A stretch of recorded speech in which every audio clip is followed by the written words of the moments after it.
Le lion, pour bien gouverner, voulant apprendre la morale, se fit un beau jour amener le singe, maîtresse art chez la gente animale.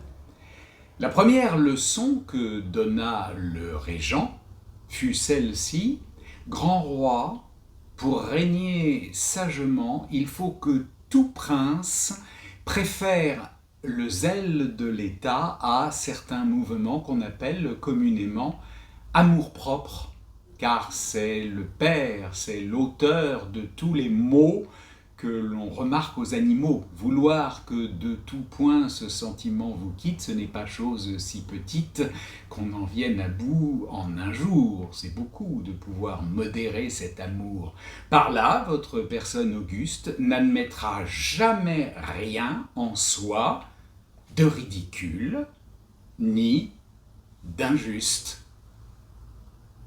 Donne-moi, repartit le roi, des exemples de l'un et l'autre.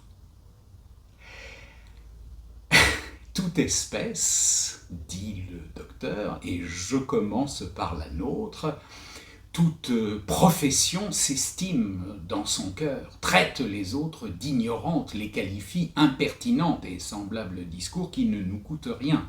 L'amour-propre au rebours fait qu'au degré suprême on porte ses pareils, car c'est un bon moyen de s'élever soi-même de tout ce que dessus j'argumente très bien qu'ici-bas maint talent n'est que pure grimace, cabale et certain art de se faire valoir, mieux su des ignorants que des gens de savoir. L'autre jour, suivant à la trace deux ânes qui, portant tour à tour l'encensoir, se louaient tour à tour, comme c'est la manière, jouit que l'un d'eux disait à son confrère: « Seigneur, trouvez-vous pas bien injuste et bien sot l'homme, cet animal si parfait ?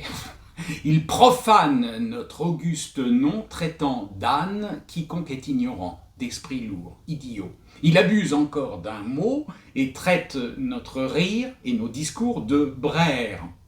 Les humains sont plaisants de prétendre exceller par-dessus nous. Non, non, c'est à vous de parler, à leurs orateurs de se taire, voilà les vrais brailleurs, mais laissons-là ces gens. Vous m'entendez, je vous entends, il suffit. Et quant aux merveilles dont votre divin chant vient frapper les oreilles, Philomèle est au prix novice dans cet art. Vous surpassez Lambert. L'autre Baudet repart: « Seigneur, j'admire en vous des qualités pareilles. » Ces ânes, non contents de s'être ainsi grattés, s'en allèrent dans les cités, l'un l'autre se prôner. Chacun d'eux, croyant faire en prisant ses pareils une fort bonne affaire, prétendant que l'honneur en reviendrait sur lui. J'en connais beaucoup aujourd'hui, non parmi les Baudets, mais parmi les puissances que le ciel voulut mettre en de plus hauts degrés, qui changeraient entre eux les simples excellences, s'ils osaient, en des majestés. J'en dis peut-être plus qu'il n'en faut, et suppose que votre majesté gardera le secret. Elle avait souhaité d'apprendre quelques traits qui lui fit voir, entre autres choses, l'amour-propre donnant du ridicule aux gens.